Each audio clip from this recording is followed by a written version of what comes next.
Bonjour Sandra. Bonjour.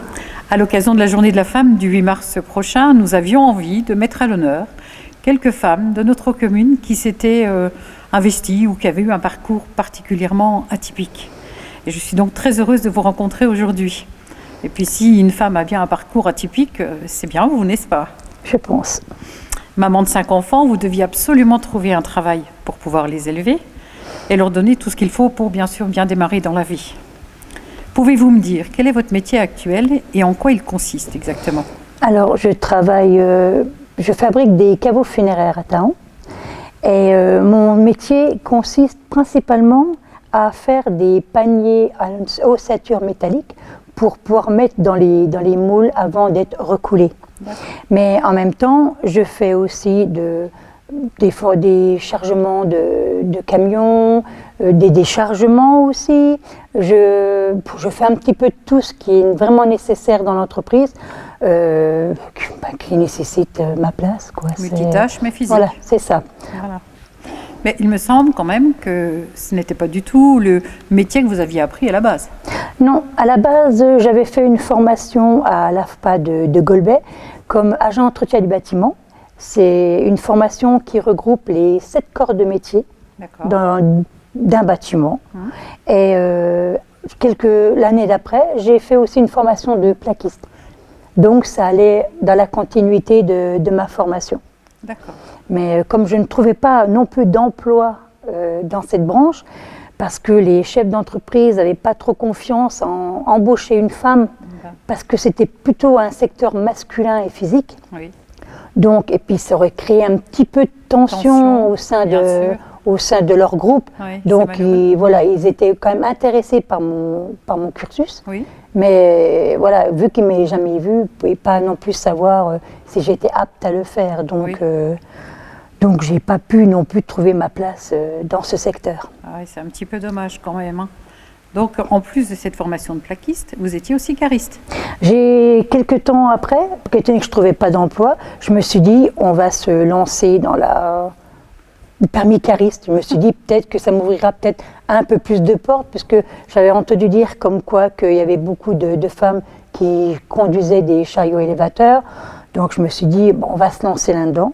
Donc, je l'ai passé, et puis c'est ce qui m'a un petit peu quand même ouvert la porte. Oui. Mais j'imagine que ça devait être un milieu quand même un peu réticent, parce que... Réticent, pas trop, non, parce qu'ils en cherchaient quand même. J'avais entendu dire que dans une entreprise, ils n'embauchaient que des femmes.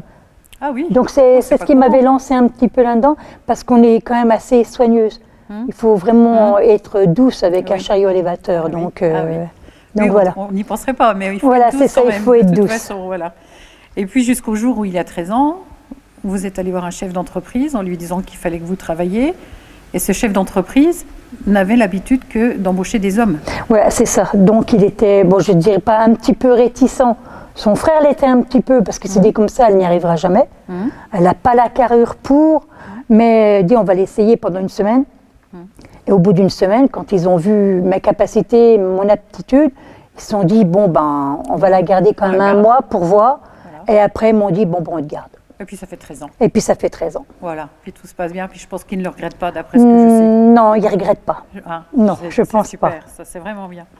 Alors je vais vous poser une question, je me doute un petit peu de la réponse, compte tenu un peu du personnage que j'ai cerné. Vous avez une passion, Sandra? Oui, le bricolage. Ah, bien sûr. Voilà, j'aime tout ce qui est réparation, remise à neuf. Oui. Voilà, et puis de toute façon, c'est un petit peu nécessaire dans la vie de femme maintenant d'être un petit peu bricoleuse. Oui, de plus en plus de femmes. Oui, de plus en plus, oui. Il est très courant de voir beaucoup de femmes dans les magasins de bricolage, maintenant beaucoup plus. Oui, maintenant le matériel est quand même un petit peu plus adapté pour elles. Et c'est tant mieux. C'est bien, c'est super ça. Alors je comprends mieux maintenant pourquoi vous m'avez dit aussi que vous retapiez votre maison et que vous alliez même jusqu'à refaire tous les sols qui s'affaissent. Oui, parce que disons qu'il faut quand même se lancer quand on voit que c'est un petit peu pourri, on se dit, on se lance, on démolit et on refait. C'est pas grave, on y arrivera. On y arrivera. De toute façon, si les hommes y arrivent, pourquoi pas nous les femmes? Est-ce que votre passion du bricolage, vous l'avez transmis à vos enfants? Oui, un petit peu. Un petit peu? Oui, ils viennent quand même toujours un petit peu m'aider. C'est plutôt des intellos, mes enfants. Donc, mais quand ils me voient bricoler un peu, mon fils il me dit, je voudrais bien que tu m'apprennes quand même tout ce qui est électricité, ça me branche, quoi. puis il a fait plein de recherches là-dessus, donc quand j'ai un petit trou de mémoire, il arrive et puis il me dit « Ah non, c'est comme ça et comme ça ». C'est cool, c'est cool. Alors maintenant, vos 5 enfants sont tous majeurs, ils ont tous fait de belles études, d'après ce que je sais. Oui. Voilà. Je pense qu'ils peuvent être très fiers de leur maman. Un petit et de la peu, ténacité que vous avez mis à bien leur donner toutes les bases pour travailler et avancer dans la vie. Ils ont peuvent en être très fiers. Ils ont fait un très bon parcours, oui, je suis fière d'eux. Merci Sandra pour ce beau témoignage. Je vous remercie beaucoup d'être là. Rencontré. Moi aussi, Merci. je vous remercie. Voilà. Un petit peu de féminité. Je vous remercie merci, beaucoup. Sandra.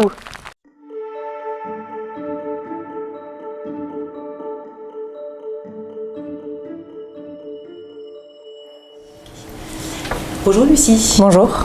À l'occasion de la Journée de la femme qui se déroulera le 8 mars prochain, nous faisons quelques portraits de femmes évoluant dans un milieu d'hommes. Nous nous trouvons donc aujourd'hui au sein du pôle formation de l'IUMM Lorraine, à Thaon-les-Vosges. Vous avez 18 ans et vous suivez actuellement, donc vous êtes en première année de BTS Architecture Métal, Conception et Réalisation, en apprentissage, et vous êtes principalement entouré d'hommes. Tout d'abord, pouvez-vous me dire pourquoi vous avez décidé de vous orienter vers cette formation ? D'accord. Ma mère est un petit peu dans le milieu là et j'avais beaucoup envie d'y aller. Le dessin, les calculs m'intéressent énormément et j'ai vu sur Parcoursup un BTS et je voulais absolument faire un BTS pour continuer dans le cadre du lycée, être suivi par les profs. Et puis là, c'était un peu l'occasion. Alors j'ai pris l'architecture métal, conception et réalisation qui m'intéresse énormément et je pense poursuivre dans le domaine là, c'est super intéressant. Donc aujourd'hui, vous alliez et formation théorique au pôle formation et formation pratique donc, au sein de l'entreprise dans laquelle vous êtes apprenti. Exactement. Et ça se suit, ce qu'on fait à l'école est complémentaire. Est complémentaire à ce que je fais aussi en entreprise et je trouve ça bien. Comme ça, tous les deux se complètent correctement et puis on peut à la fin obtenir un bon truc. D'accord. Donc aujourd'hui au sein de l'entreprise, c'est pareil, vous êtes au sein d'une équipe principalement d'hommes, enfin je veux dire. Oui, nous sommes 2 femmes. D'accord, vous êtes 2 femmes, d'accord. Aujourd'hui, vous travaillez sur des projets bien spécifiques au sein du pôle formation Oui, par exemple, cette semaine, c'est la semaine projet et on est en train de réaliser un abri de vélo. D'accord. Et on fait des calculs, on dessine. Pour l'instant, on commence tout doucement. On n'a que dessiné des petits plans.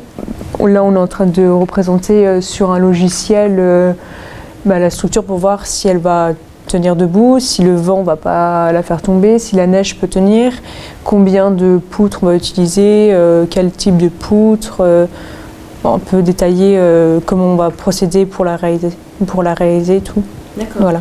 Et donc chaque étudiant a la possibilité donc, de proposer son projet Oui, au début on a proposé chacun nos projets, chacun on a dessiné un petit truc et puis à la fin on a regroupé, on a regardé qui allait procéder, comment on allait faire et tout. Et puis là on est en train de se répartir les tâches tout doucement pour voir comment on fait, qui fait quoi, tout ça. Voilà. D'accord.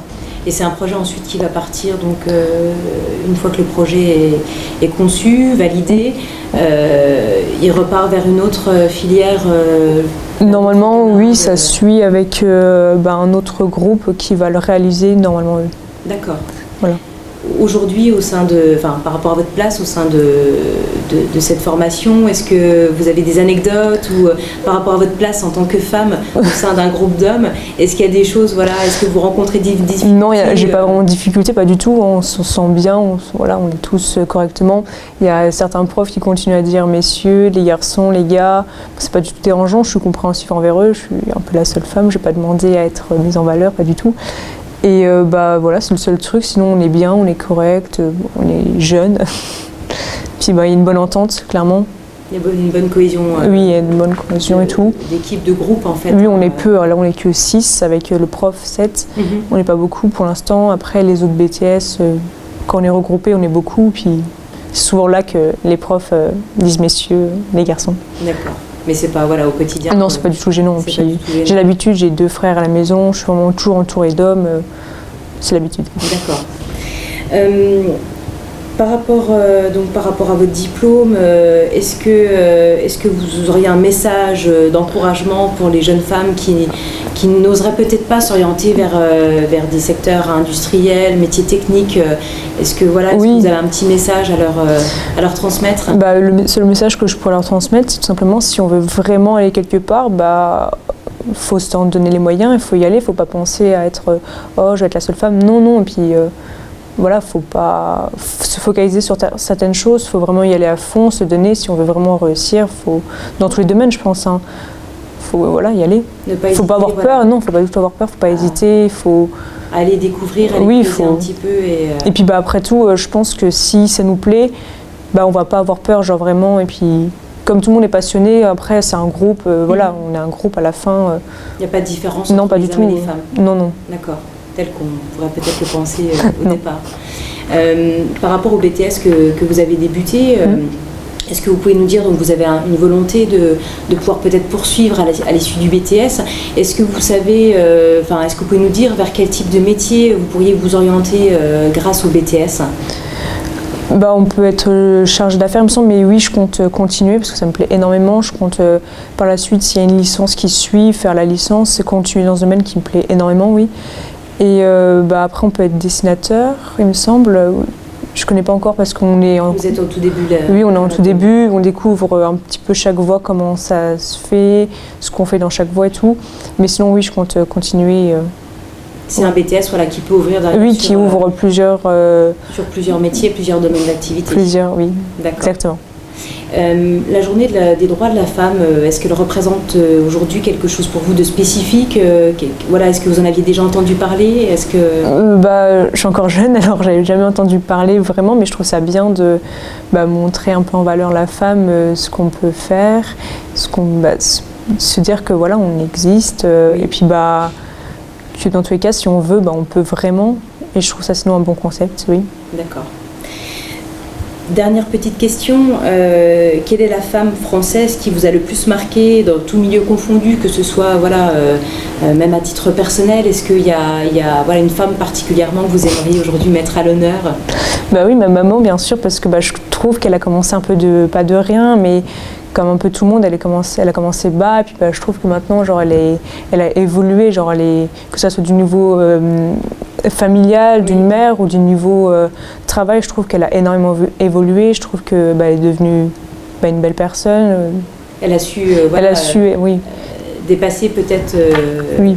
certaines étapes. Oui, elle a été, je trouve qu'elle a vraiment bien réussi, et puis elle a été aidée aussi de ma famille, de son mari, de nous, ses enfants, et puis l'entourage était important dans la réalisation finalement de sa vie de femme, mais sur elle a bien réussi, puis je trouve que c'est un bon exemple pour moi. D'accord, un exemple à suivre du coup. Oui, à suivre. D'accord.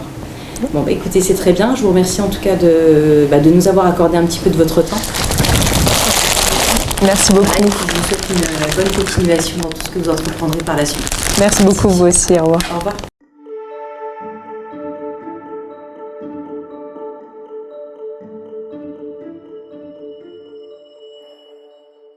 Bonjour Anne et bienvenue. Bonjour Carole, merci de m'avoir accueillie. C'est normal, votre parcours a retenu toute notre attention quand nous avons souhaité brosser à l'occasion de la Journée de la Femme des portraits de femmes de notre territoire. Donc vous êtes girmontaise depuis votre naissance. Tout à fait. Et je crois savoir que vous êtes issue d'une fratrie de 9 enfants, dont vous êtes la seule fille. Tout à fait. Je me dis, elle a dû expérimenter la place de la gente féminine depuis toute jeune. Alors Anne, avantage ou désavantage ? Est-ce que j'ai l'air malheureuse? Pas du tout. Eh ben voilà. Non, j'ai eu une enfance tout à fait normale, parmi une grande famille, bien sûr. Donc avec une maman qui nous élevait et puis le papa qui gagnait la croûte, en faisant quelquefois double équipe à la BTT, etc. Et 2 sœurs à papa étaient célibataires, donc m'ont choyé un petit peu plus, etc. Mais tout s'est bien passé. Voilà, et jusqu'à l'âge de 12-13 ans, où là, atteignant l'âge de raison, maman m'incluait davantage dans les tâches ménagères, pour lesquelles je n'ai pas renaclé, mais voilà. Et tout s'est fait de façon normal. Vous avez trouvé parfaitement. Voilà. Et puis dans cette maman est tombée malade après, donc mon devoir était aussi d'être là et de l'aider en tant que unique fille, et non pas fille unique. La nuance. C'est bien vu. Vous avez donc un parcours professionnel que j'assimile un peu à de la vocation, puisque vous avez été infirmière pendant 42 ans.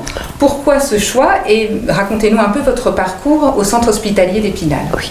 Alors moi, je ne parlerai pas de vocation parce que mon choix premier d'orientation professionnelle était d'assistante sociale. Or, j'ai raté mon bac. Je ne pouvais donc pas intégrer l'école et je me suis dit pourquoi pas aller à l'école d'infirmière parce que mon désir était de me tourner vers les autres et de venir en aide le plus possible aux autres. Donc je suis allée à l'école d'infirmière où des places étaient encore disponibles, donc j'ai été admise. Et depuis ce premier jour d'école jusqu'au dernier jour de la retraite, je n'ai pas quitté cet établissement où j'étais franchement très heureuse de travailler. Je n'ai jamais regretté une seconde d'aller travailler à l'hôpital. Voilà. Vous avez fait 2 unités?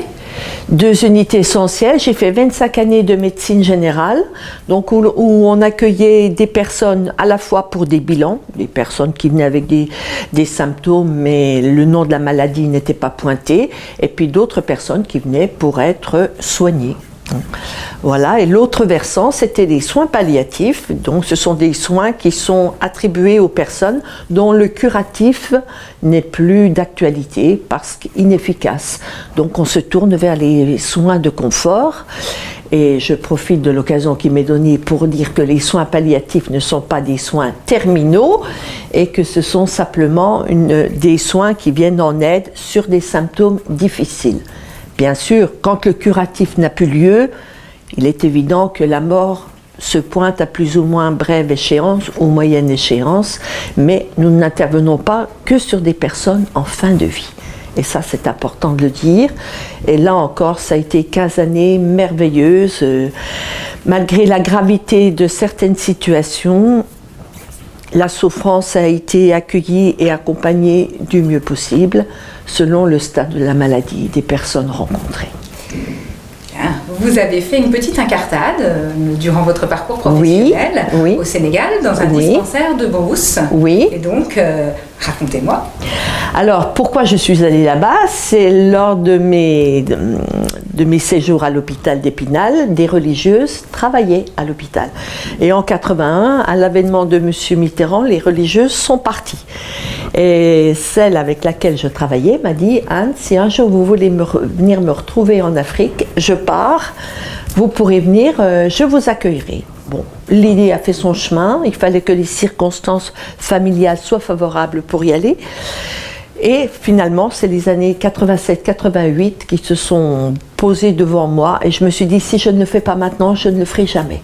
Donc, je suis partie en dispensaire de brousse où pour le coup, je m'occupais de bébés, de nourrissons et de jeunes enfants après m'être occupée de personnes adultes. Mais l'expérience a été très très enrichissante, tant sur le plan médical, sur le plan social, sur le plan culturel, sur le plan cultuel aussi, parce que j'ai intégré aussi une chorale là-bas, en Afrique, je chantais à la chorale du village.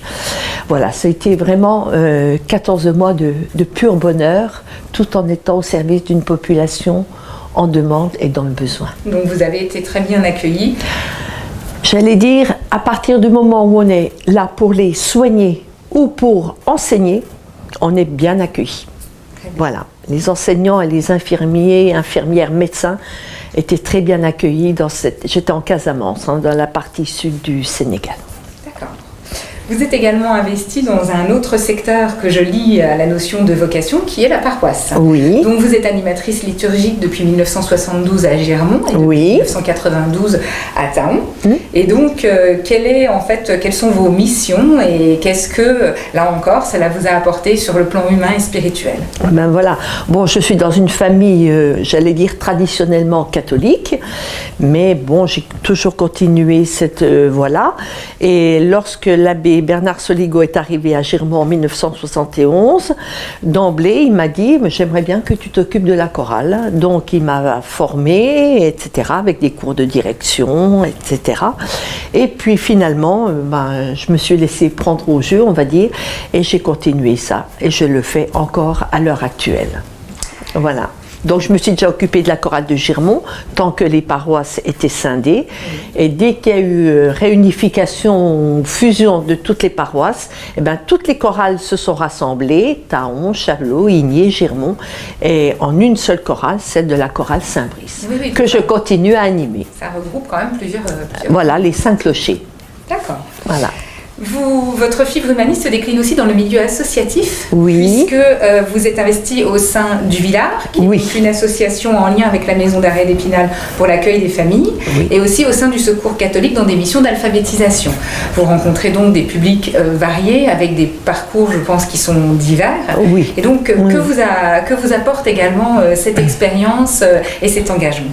Alors cet engagement, je l'ai pris en 2015, au moment de la retraite. Je me suis rendue au Forum des associations et je me suis dit, Anne, tu vas t'occuper pendant la retraite, donc tu vas aller trouver ton utilité. Et une amie rencontrée sur le forum me dit, tiens, ils cherchent du monde à la prison.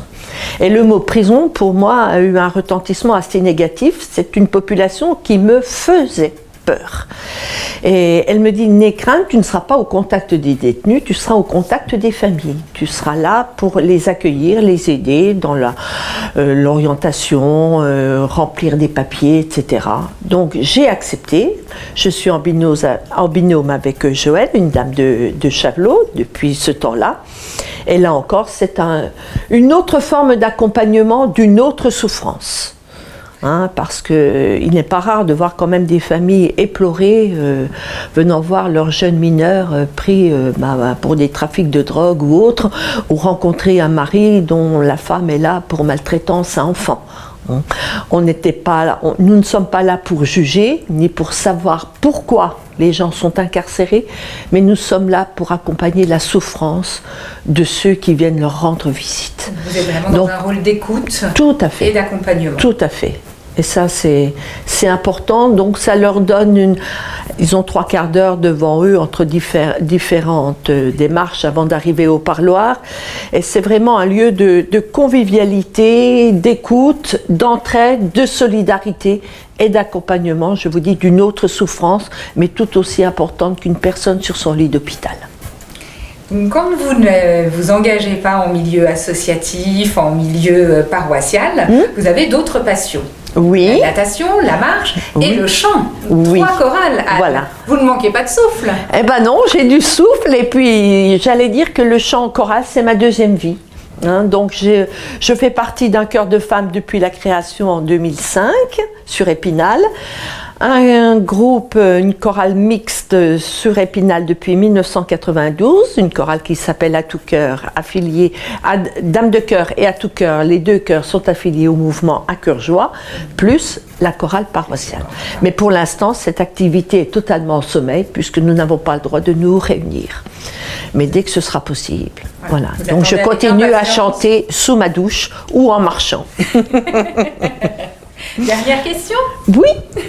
Donc, quelle est la femme française qui vous a inspiré, tout milieu confondu? Je pense qu'il n'y en a pas qu'une, d'après ce que je sais. Je vous laisse m'indiquer votre choix. Bon choix. Eh bien, j'ai vu que vous m'aviez orienté dans différents secteurs. D'un point de vue politique, j'admire beaucoup Simone Veil pour déjà sa vie de déportée. J'ai lu notamment pas mal de biographies. Sa vie de déportée et tout ce qu'elle a pu apporter à la femme et à la libération de la femme, notamment avec l'avortement. Dans le milieu sportif, j'apprécie beaucoup Amélie Mauresmo, déjà parce qu'elle fait du tennis et c'est un sport que j'apprécie, même si je ne le pratique pas, mais parce qu'elle a le courage de ses opinions et notamment n'a pas eu crainte d'affirmer son homosexualité. Et puis c'est aussi une meneuse d'équipe et une bonne meneuse. Des femmes de caractère. Des femmes de caractère. Et la troisième, mais que je mettrais en premier, c'est maman. Voilà, pour sa vie de maman, sa vie de maman de famille nombreuse, et puis elle a été très malade, elle a tout supporté avec beaucoup de courage. Voilà. C'est normal. C'est normal. Tout à fait. On n'a qu'une maman et quand on la perd, Tout on à est bien fait. Et c'est voilà. Et on s'est Voilà. tourné de Et la je ne femme suis et pas maman, mais j'ai un profond respect pour toutes les mamans toutes les mamans. et pour toutes les femmes qui ne le sont pas pour quelque raison que ce soit. Merci beaucoup, Anne.